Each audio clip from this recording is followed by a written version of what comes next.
I'm really excited today to introduce this panel. Y'all know I've been excited about every panel, but this panel is really unique. All three of these presenters don't know each other. Yeah, they've never met. This is their first time meeting, and this is a community artist panel. And that has a duality and meaning to it that is intentional. They're going to go in the order of Than, Victoria, and Ernesto. So I'm going to introduce all three of them right now, but then they'll go in that order. So Than Niles was a student at the University of Incarnate Word, where I taught originally back in 2010 to 2017. And when I met Than, he was working on his first major feature film. He needed some help with some audio production. And at the time, we had a full Pro Tools set up, and we were ready to facilitate him. And turned out we had another polymath in our group, this guy named Philip James, that helped him put his production together. And after that, we went on some crazy rides watching Than put together multiple films. I don't know how much you're going to talk about your background, but you worked for Alamo Drafthouse for quite some time, becoming like a professional film projectionist. And you lived in San Antonio for quite some time, and then you moved up to Austin, and you've been doing full-time film producing since then. So I'll let him take that over, but I'm going to introduce Victoria. Victoria lives in England. I can't remember exactly. You don't live in London. Outside of London, about 30 miles out. She lives about 50 kilometers from London. We're not doing this the whole thing. Someone get the subtitles. It's currently about 28C. Her and I have a running joke about Fahrenheit because they talk Celsius in England now, and we're still stuck with Fahrenheit, yet they're the ones that stuck us with Fahrenheit. So it's kind of like an ongoing joke between the two of us. But she is an artist, an actress, and a community organizer. I mean, like, you organize community art, and you put together shows, and you facilitate I would say everything from traditional art to literal, like, hands on the ground, working with the community to develop arts that express what their experiences. And that it excites me to move to Ernesto Cuevas over here, who is an artist. He lives in San Antonio, Texas. He's a high school art teacher. He's a muralist, so he not only can create murals, but he also knows how to lead community mural building. So that's a whole other talent where you take communities and you facilitate a mural that's representative of that community, and then you create it. In addition to that, he also plays jarocho, or san jarocho, I guess is. Yeah, there we go. I can say it right sometimes, which is using jaranas, guitars, to play music. And it's another very communal space. He's also a father, and he's someone that has been through thick and thin with me. We've literally been through pretty much everything. I met him working on murals, and we've stayed friends throughout this time. We even lifted together like weights, and I had platicas, which is meaning like you sit and you talk. Yeah, there was a point where we spent about a year where we would work out together for 2 hours, and then we'd drink coffee for 2 hours and just stop. It was crazy. Yeah, that's when I learned to drink coffee, because Ernesto taught me. All that to say that, the three people here, while they don't know each other, there are actually a lot of common themes about them caring about others and caring about sharing things in a thoughtful way. So without further ado, I'm going to have Than go ahead and kick us off in 15, 20 minutes, and then each of y'all take 15, 20 minutes, and we'll be good.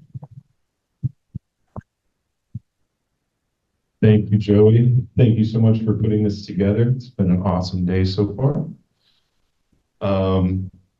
As it says, I am a director. I'm a filmmaker. I worked in the independent Texas cinema field and then in commercial production for professionally and full-time for a little over 7 to 8 years. I basically how I got my start. Let's see, how far back do I want to go? I'll go, I only got 15 minutes. No. So I went to the University Incarnate Word in San Antonio. And there is when I really started getting serious about wanting to learn the craft. I mean, I made movies since I was a little kid, but really wanting to learn the craft, learn the business, figure out like what it is to be on set while I was there. And I had the opportunity to study abroad. And I actually went to London.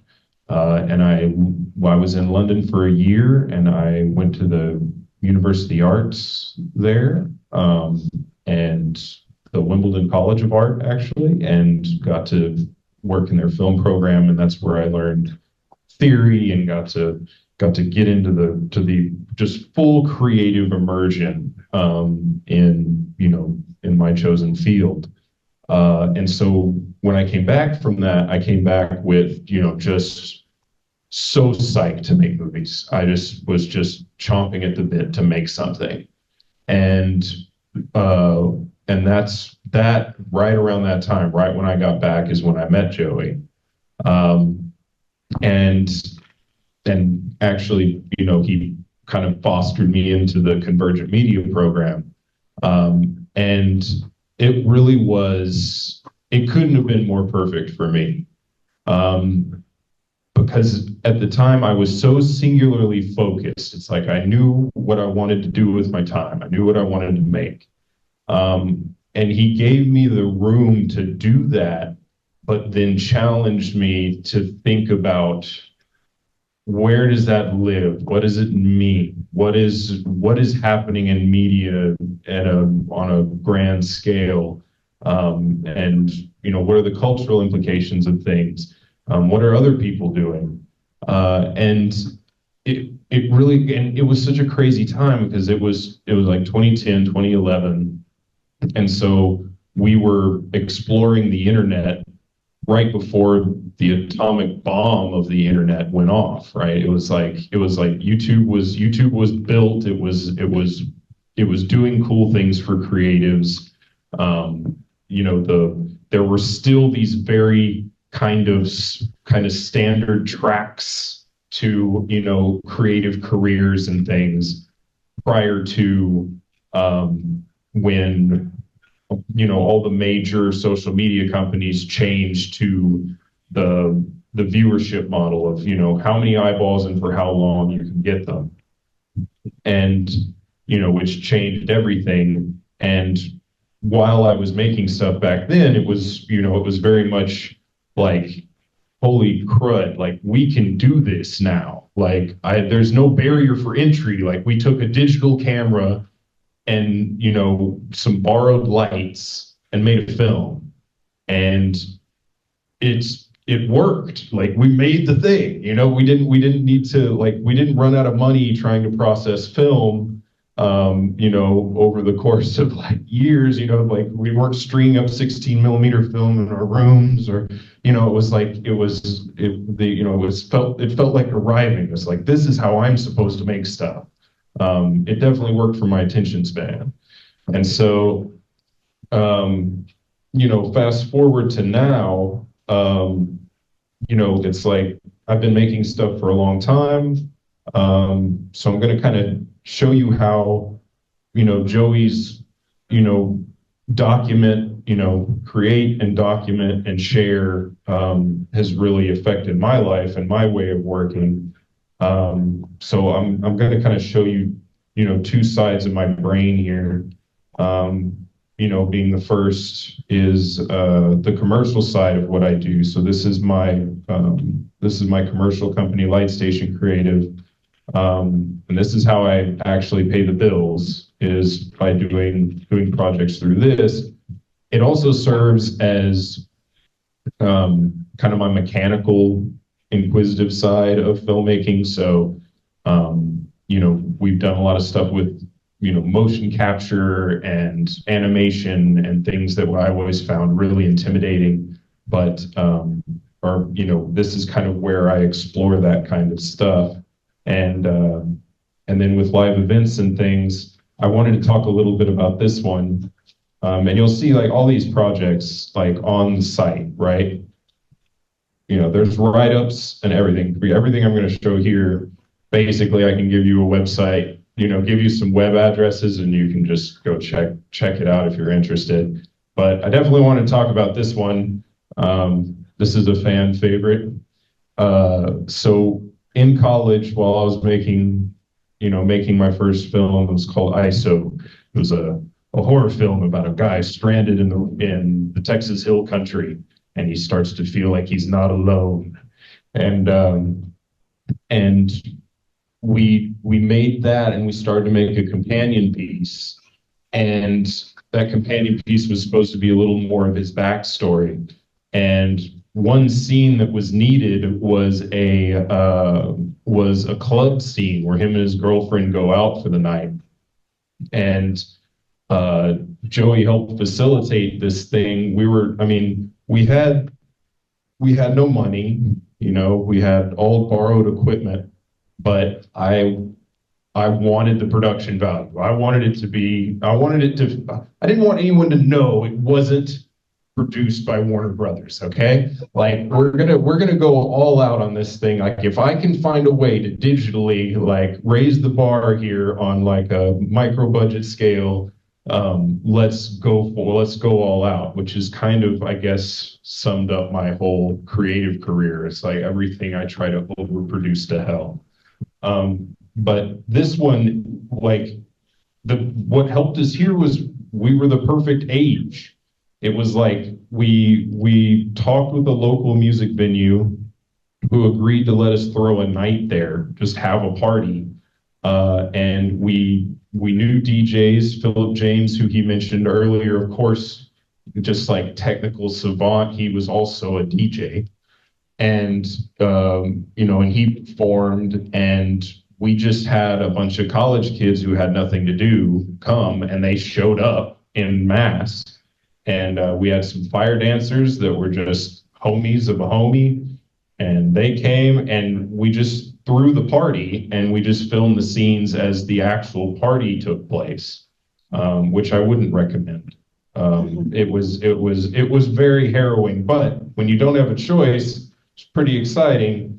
But it also did something else at the same time, which was there was a promotional side to this, was that all of a sudden a lot of people knew what we were doing.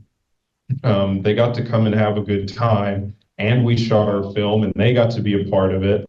And it was like, it's what started off as like, we just want to get this scene filmed turned into a community project, right?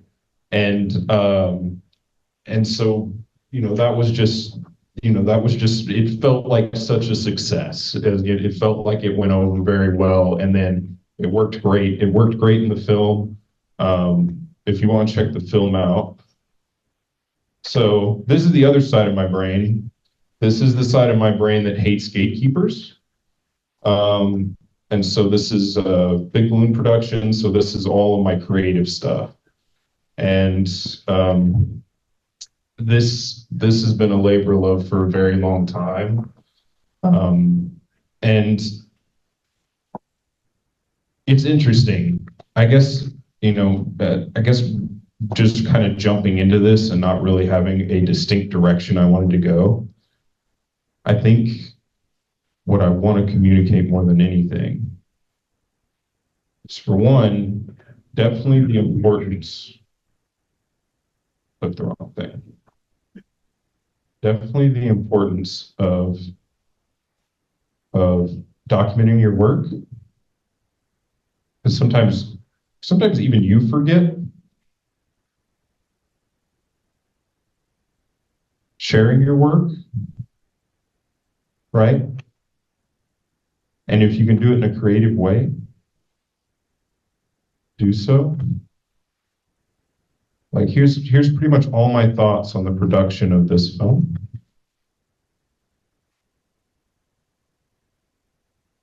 And this one, which was probably the biggest undertaking I've done to date. You want to see the trailer for Luminous? Yeah. So this is an example of documentation mixing with promotion.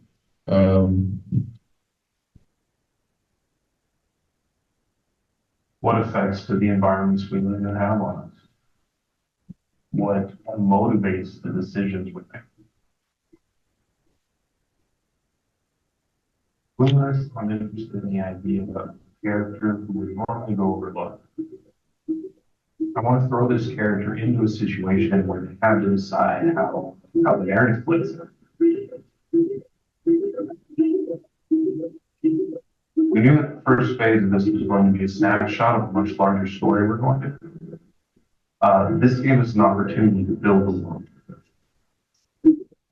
Creating something that doesn't already exist requires an amazing amount of planning and adaptive problem solving. Luminous Labs needed to feel big, disoriented. But most importantly, it needed to be real enough for Jesse and Debs, our actors, to have something to work with.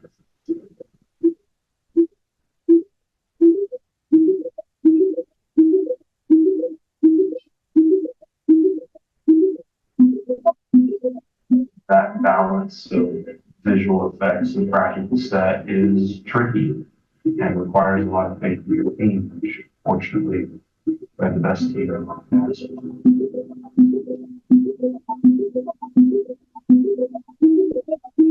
There's a lot of people out of work, and a lot of people scared. But history has shown us that these moments tend to precede great innovation and positive change. The future of how we make things is going to look different, but stories are more important than ever. Communicating with each other, our ideas and beliefs during good times or difficult ones, and never revive them.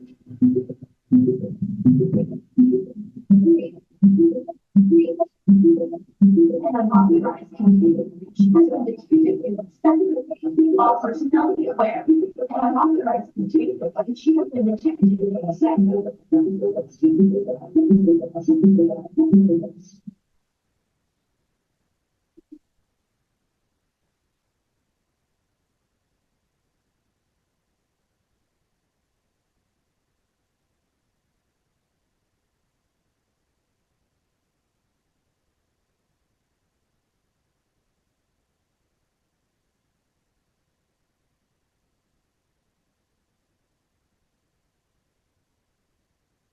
So we did that in 2019 and got to do all the promotion for it and releasing it in 2020. Yeah. Woo, it was great. It was so fun. Actually, it really was. It was very challenging, but we organized a charity drive-in for the San Antonio Food Bank, and we did it. We collaborated with Rackspace Technology when they were still reputable, and they had, since it was 2020, they had this amazingly huge, space and this big old parking lot that they weren't using, and we collaborated with a local company that did the blow up screens, and we just had a distanced, socially distanced drive-in and showed the movie, and we watched Blade Runner, and it was a blast. It was very cool, and it was another thing that was community building. We were able to raise some money for the San Antonio Food Bank during such a crummy time, and then documented it, right? So we've got the whole, so there's a whole breakdown of that as well. And so, the kind of that's mentioned in the trailer, because yeah, I can go off in like a bunch of different directions here.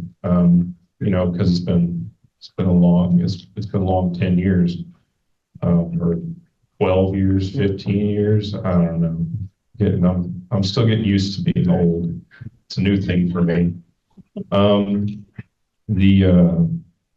Is that Joey's class, I was so honed on craft and the craft side of pursuing the career, that I really did have this idea at the time that it was like my abilities would bring me worth, right? That how competent I was as a creative would allow me into the club, right? And what Joey bringing me into the tribe really taught me that it's not about that. It's about the tribe. Finding your tribe is way more important. And over the years, all these creative projects, at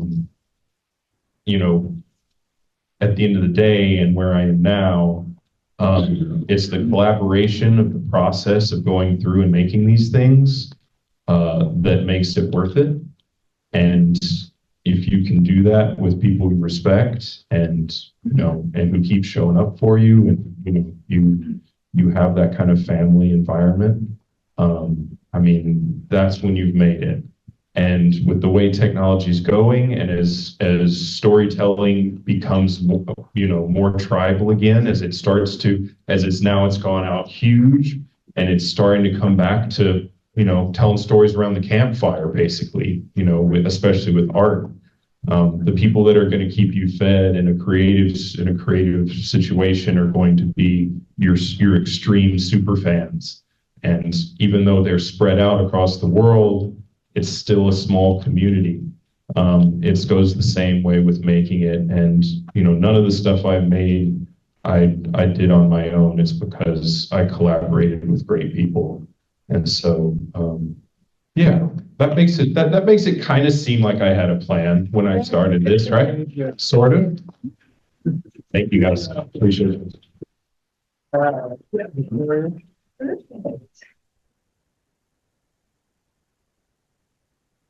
You know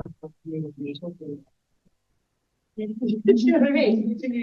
Tell me a lie. He said he was flying by the seat of his pants with this one. I felt much better about myself.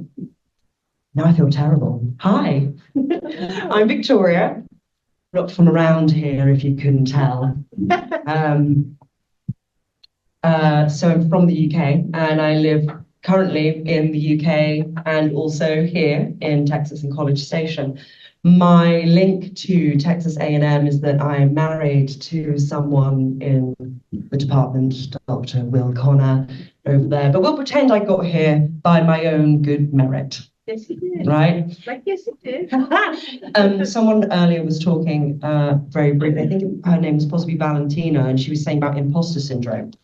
And I felt very much that spoke to me as I was sat there sweating, like sweaty palms, fidgeting for the past couple of hours in nerves about getting up here. Because I'm standing here talking to you about my academic self, and I do not feel that I have an academic self. I am not an academic. I am someone of practice. I have been working. So about my hard P's. Working in the theatre. Do you know what I mean? That's what I'm saying. So you have to put up with the hard P's in my words. It's true though, isn't it? It's that projection. So here I am. When I got this email from Joey inviting me to talk, and you'll have to excuse me for paraphrasing, he had said that the community panel were chosen for our exemplary, I don't know if you got this email, he might have just been buttering me up, but it was this exemplary community focus and we are sort of an inspiration. So hello, I'm Victoria, the inspiration. Now, one of the things is about being an inspiration, it's terribly easy, isn't it, to stand up and say, this is what I do, I am an inspiration. I mean, that part's easy. The hard part is the doing, isn't it? Right? The hard part is the doing, is the being, is the working on. And that's kind of what I'm here to talk about, really, is what that means for me and my work. So I'm a theatre director and a writer, although I do make puppetry, as you would have seen in a video earlier. I've been doing that now for 13 years, lucky for some, unlucky for others. But I never trained to do any of that. Like Michelle Sims was saying earlier, that people in the film industry perhaps maybe did not study film, they maybe worked their way up. This was definitely me. I, at university in the UK, studied drama and psychology. I trained to be a drama therapist. So I had always inadvertently been working with the community in a creative fashion, way before I was ever working in theatre. I did that for a few years. I did outreach and I worked with young people and families, and I think probably what's called here child protective services, that sort of area. And that was what I did. I helped them through things. I worked in physical fashion to work through and to talk and to communicate and to move forward. And then one day, like an absolute knobhead, as we would say in the UK, I have an idea for a one-woman show. Who does that? You know, what kind of a dream is that?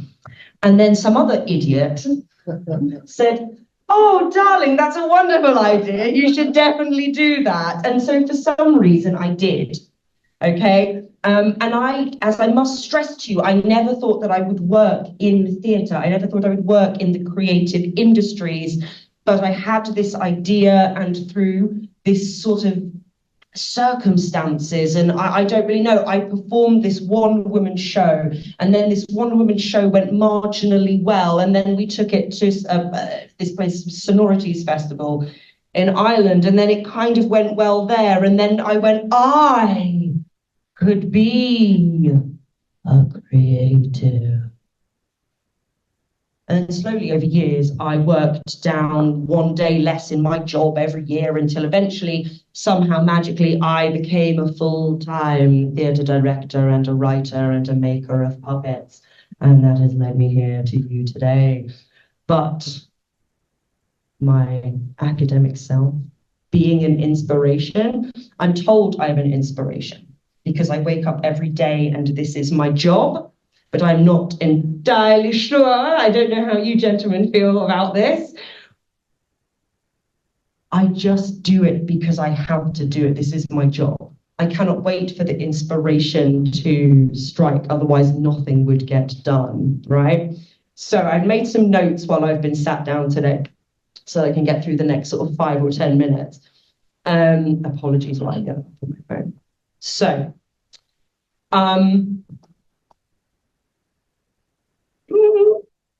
at them now.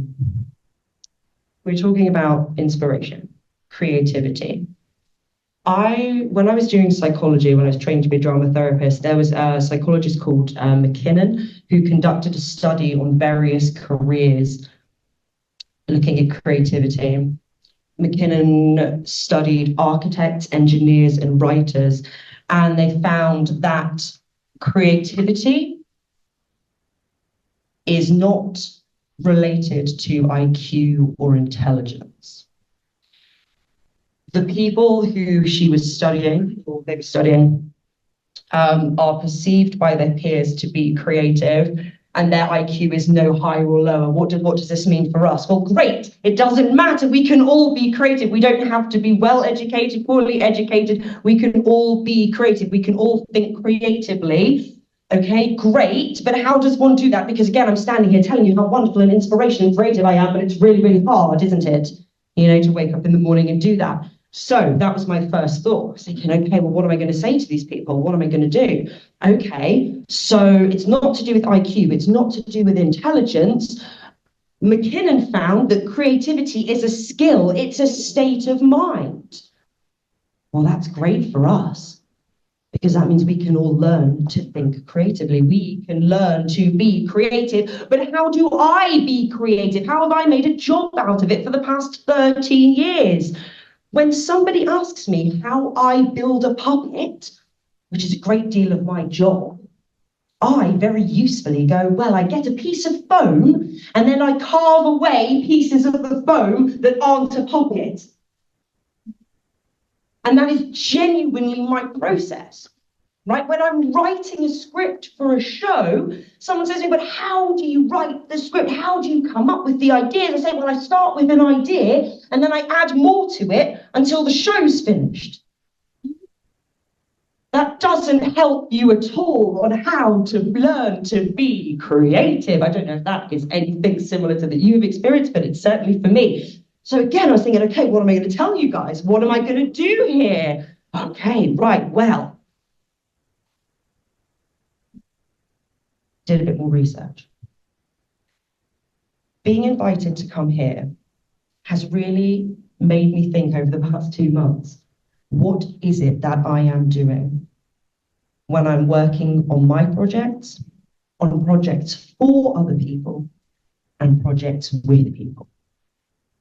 How am I being creative?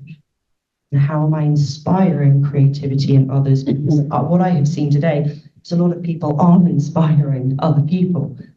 But it made me look at me and it made me go, well, how the heck am I doing this? Okay. And all I can really come to is that it is to do with this idea of play. There is open mode and there is closed mode, right? Closed mode is what we're operating in normally, where we have a deadline and it's slightly tense. We're a little bit hard on ourselves. And when I'm in that mode, creativity doesn't thrive. If I work with my students, my colleagues, my peers, just, I was going to say play with myself, edit that part out, then being in the closed mode won't work. But when I'm in open mode and I can play freely and I'm not afraid of mistakes, that's when I'm the most creative. And that's when I get the most out of other people. For me, working in the job that I do, it is about fostering this safe space and allowing people to have that childlike wonder. And that's where my imposter syndrome came back. Because when I think of academia and I think of my academic self, I don't think of childhood wonder and I don't think of play. But there must be, because I see so many people creating wonderful things. Okay. So what was my next thought today? This is literally what I've been absorbing from you guys. This is like my little kind of thoughts as we've been going through. I was doing a puppetry workshop yesterday. It's actually going to be continuing through the week. And I was thinking about how I'm getting the best out of them and creating this open mode. And it is going in there and allowing them to explore and to play and not being afraid to make mistakes. But what I will say is, open mode must have an end. You can't keep experimenting forever. You've got to choose a point where you commit, right? Otherwise, the project doesn't move forward. And it's so easy for us creative types to want to stay in open mode, but you've got to commit. At some point, you've got to say, open mode is finished, the creative time has ended, choose the answer, choose the decision, and go for it decisively. And you can't change your mind. There is no point when you're about to run and jump off a cliff and you're running up and then you think, actually, there might be a better way of doing this. You've committed to it now, haven't you? You've got to do the jump, okay? That's not the time to start thinking of alternate ways, okay? I'm sure you all in here have different ways of working and different ways of approaching things. But for me, my academic self, my way of working is finding the time and the safety and the people and the community to have that childlike wonder, that playtime, saying, I've got an idea and I'm going to run with it. And then you make that decision, you stick with it. But because you've got that community and you've got those lovely people, it makes making those decisions far less terrifying. I don't know. These were my thoughts today when I was thinking about what I've learned from the people who are speaking, thinking about my career, how I started in something completely different and am now waking up every day the luckiest person in the world and making theatre and helping other people do it as well. I know it seems very simple. It seems really silly to share those inner thoughts. But as I said, I'm not an academic. I'm a dreamer. I'm a player. That's not what I meant either. Edit that out. So, is there anything that I should round up with? I know that was very simple. That was amazing. Is that all right? Yes, yeah. Are you sure? Yeah. Oh, well, thanks, guys. Great. You know, the thing is, you've already seen all of my work on those videos they showed earlier. There's nothing more for me to say, is there really? All right. All right. Come on up, sir. Thank you so much. That's okay. You're welcome. All right, so one of the things you learn as a classroom teacher is that sometimes you just got to flip it, like from what you had planned that day. You read the room, you intuit, and then you take your leap.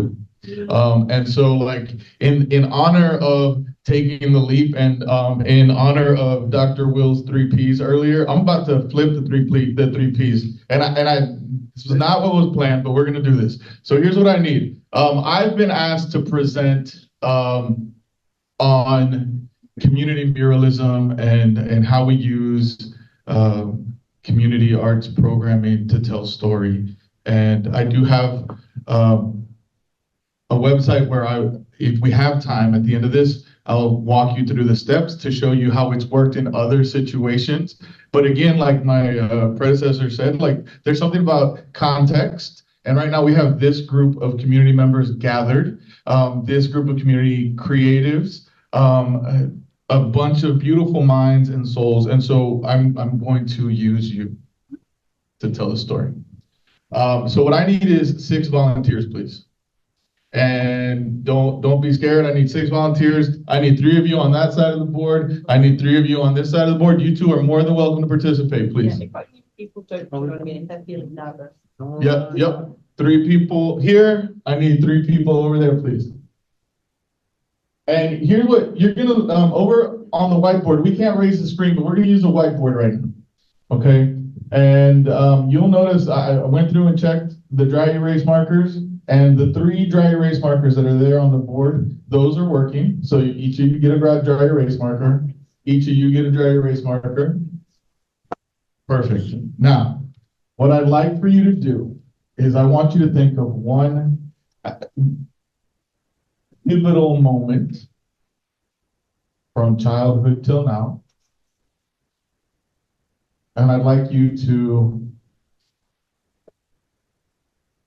symbolize that pivotal moment with one icon, one symbol. And I'd like you to draw it large enough that it takes up this section of the space, this section of the space, and this section of the space, and that they connect with each other. So I need one more person over there if I can.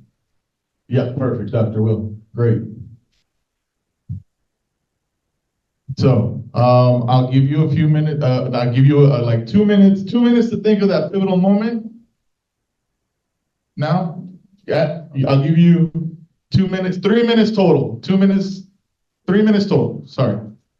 Pivotal moment. Symbol on the board, please.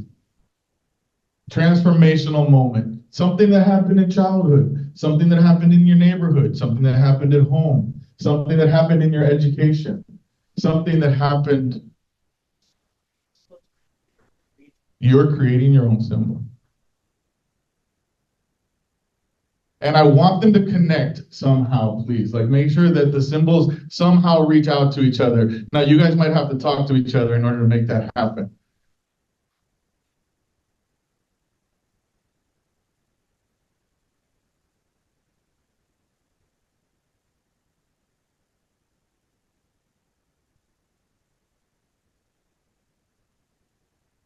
That one's not working. I thought they were all working. I have markers right here.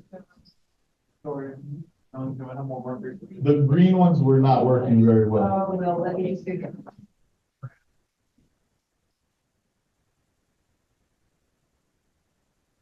Feel free to symbolize it. One of the things that happens in these situations is that kids or participants tend to tell me, oh, I don't know how to draw. Simplify your figure, your symbol, make it as easy for you to read as possible.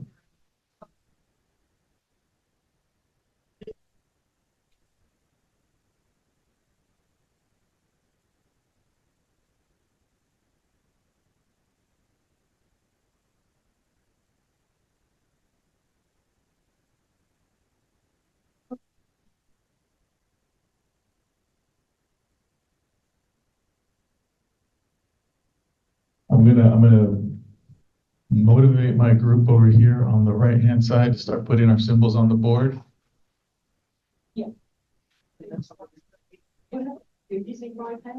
Oh, sorry. No, that's okay. You can, there's no rules here. There's no rules here. Absolutely.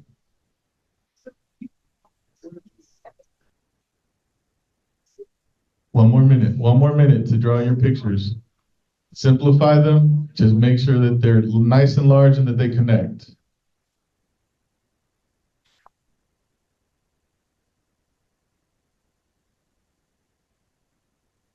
Okay. Perfect. I love that y'all are sharing over there.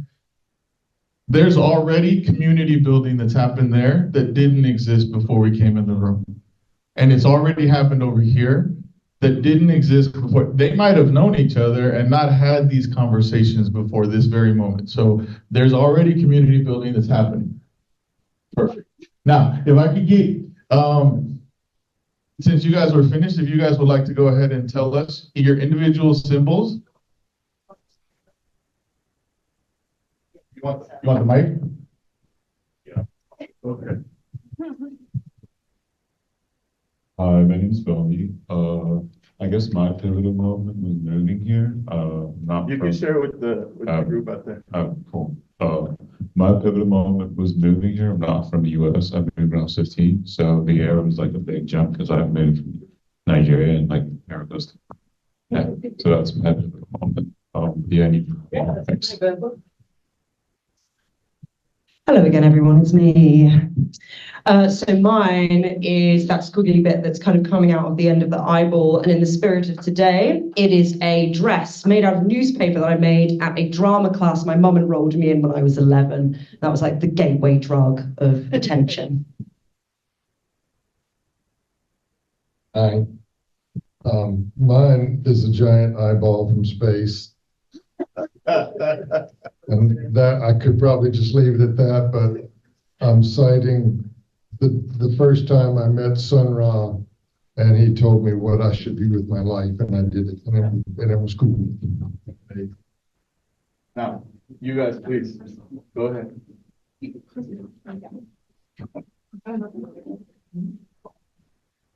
Okay, so mine is a heart with a new horizon. That's when my mom decided to come to the US. So that opened doors for me, and that's why I'm here. I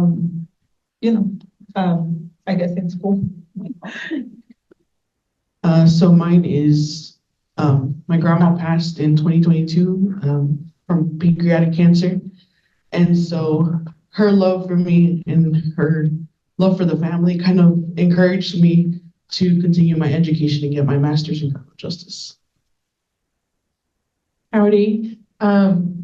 I was previously suspended for a year from A&M, and I was studying engineering, not really happy where I was at. Took a year. Well, I had to take the year off because I was suspended, but just kind of thought about the things that I liked. Eventually reapplied under communications, and I'm readmitted and I'm graduating in a few weeks, but that was a big moment for me. Getting accepted back. So. Okay, beautiful individual stories, beautiful collective imagery and stories. Did anything that was said by a participant resonate with somebody in the crowd, please feel free to stand up and share. Go ahead. Well, here I can talk in a moment. So my first semester at UT Austin, I didn't know that Adib was failing, and I got on scholastic probation because I made 3 C's in Adib my first semester at UT. So yeah, my smallest class was 200. It was like 200, 300, and then 2 500-person classes. So I definitely felt like a number. And so when you were talking about that, and you're my student, I don't identify with it. Anybody else, please? Something that resonated with you that you were just like, man, I got like that story, that connected. Yeah, absolutely. Okay. So, my first year at UHC, I actually was computer science and I hated it. And so I got put onto academic probation with the 2.9, ended up graduating my bachelor's with the 3.5. So, Wow. because they would bring it back up. So GPA is just a number sometimes. No, that's real. It resonates with me. I went to school at Dartmouth College up in Hanover, New Hampshire. And towards the back end of my experience there, I had a son. I was in a broken relationship with his mother. I was left in a really kind of tumultuous space. And it affected me, right? Life hits us and it affected me. And I was also put on academic probation. And it was, oh no, I wasn't, but I was really close to. They were like, I was in front of the review board and they were like, we're giving you one more chance and this is what you need to do. And I was okay. So, but it forced me, right? It pushed me to have to finish strong, right? And so that one definitely resonated. And everything about travel and movement. My parents were migrant workers. And so like moving and being in new spaces and having to navigate new spaces and environments, like that resonated with me huge. So anybody else in the back of the room?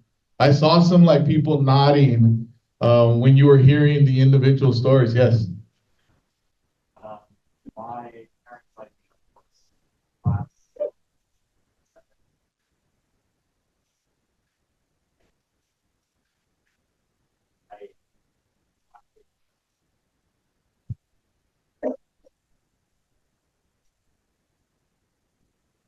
Yeah, absolutely. So again, I could have gone through the presentation up on the board, but this is what we go through. So like if you take this and now you transform it or you take this process and now expand it to include paint and murals. This is what I would get any group of students to go through in developing imagery. And I appreciated the comment earlier about context, because often what would happen for me is that schools, if you go, Joey, you can go to community. Yep. And so step one, quite literally, like the dialogue process. What y'all were going through here with each other is what I would have done with a group of students around a table, right? We go through the dialogue process. Then once they come up with images like this, we would take these images that y'all put up on the board and we'd like impose them on a wall, right? We'd sketch them out and look at scale and figure out how they fit. And then we'd work together to paint like these images collectively. And then you're left with like final images. So I think if you go back, you can see a gallery. And these are all collective community-based. That's a picture of Joey and Karina right there in the middle of that mural. That's what it's for him.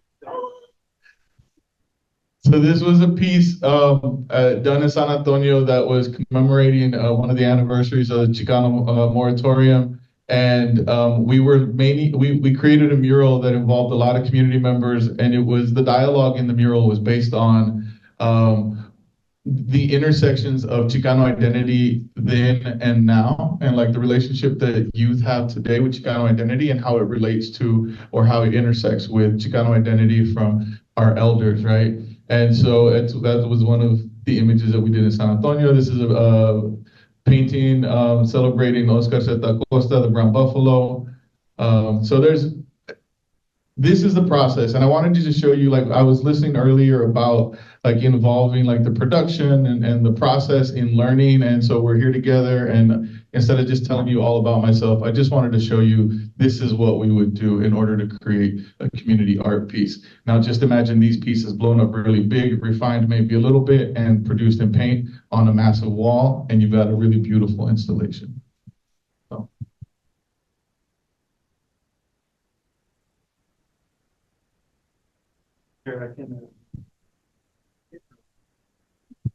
Thank you, guys. Yeah. Applause for our participants. Good job. Good job. So, Dan, Victoria, Ernesto, y'all are a motley crew. And that was the whole intention behind this community group and each group that's been presenting so far. Are there any questions for the artists? We got a couple minutes before the Corpus Christi sets up. They're going to be setting up here in just a couple. But go ahead. Good question. How do you set up the spaces that will hold those murals? Like, how do you find? Those Again, in general, actually, those are spaces that were pre-identified, because people would say, like, a community organization would say, hey, we have a youth group, and they've been working in the community, and they really want to address the issue of environmental justice. And can you come in and facilitate a space where they can create a mural? And one of the thoughts is that when muralists go into communities and they paint, that like they bring their professional like work with them into the mural production. But my method, since I started community-based muralism, was really to let the images of the participants be true and sincere in the final mural production. So if I have 7-year-olds doodling pictures of airplanes that don't look like airplanes, that image is still going to be what's on the wall, right? Because it represents what came from the participant. But the walls themselves usually would come from the organization that was sponsoring the project. Yeah, and I'll add that you can also do, you go and you solicit businesses and you work with the community and you ask them, like, they're going to be business owners, restaurant owners, shop owners, and you literally drive around. We drive and you look as organizers and you identify people that are amicable. And sometimes you may not end up using that wall, but you kind of mark it like they said we could, but we're not, that's not fitting for what we're doing. And so you build it up. Is it Zach San Antonio? Yeah, That was in San Antonio. Oh, yeah. I'm just curious about in Texas, in Texas City, is there a relationship? And it doesn't need to be revealed, but are there public muralists who are also kind of draft writers as well? And is there any type of relationship? Sure. With that? 100%. I think so. Yeah. Yeah, I would say Sheck Vega was one. Yeah, I think that there's some mural programs in San Antonio specifically that developed out of like youth culture. Like they started with a bunch of kids sitting around the table saying, how do we build a program for all of us who are creatives and don't really have another space to go? And now they have 50 murals around the west side of San Antonio. So and throughout their history, inevitably some of those artists were also like graph artists for sure. Yeah, I thought Sheck would be an example. So. But yeah, there are a lot. And female and male, like everybody. And you have like community muralism has led to some traditional artists becoming graffiti artists, right? Like that's happened as well. Yeah, there's also like designated areas where people do art, like street art too, in addition to tagging everywhere. Any other questions for any of the other presenters? Well, I really like both of y'all's presentations. I think one of the things that y'all really exuded was like imposter syndrome. I think knowing that I know all of you, like, but outside of y'all don't know each other, we're all the same, because like I suffer from anxiety too. Mm-hmm. And so it's one of those things where like I was watching like like one of the, like I call it being a super feeler. Like we tend to like feel heavily around other people, and we're thinking and we're calculating, and like my students know in my classes, I'm constantly trying to take the classes aura into account. And it is taxing, you know, it does take a lot. And at the same time, like that's why we like to create spaces like this for y'all to come together and share. So next up,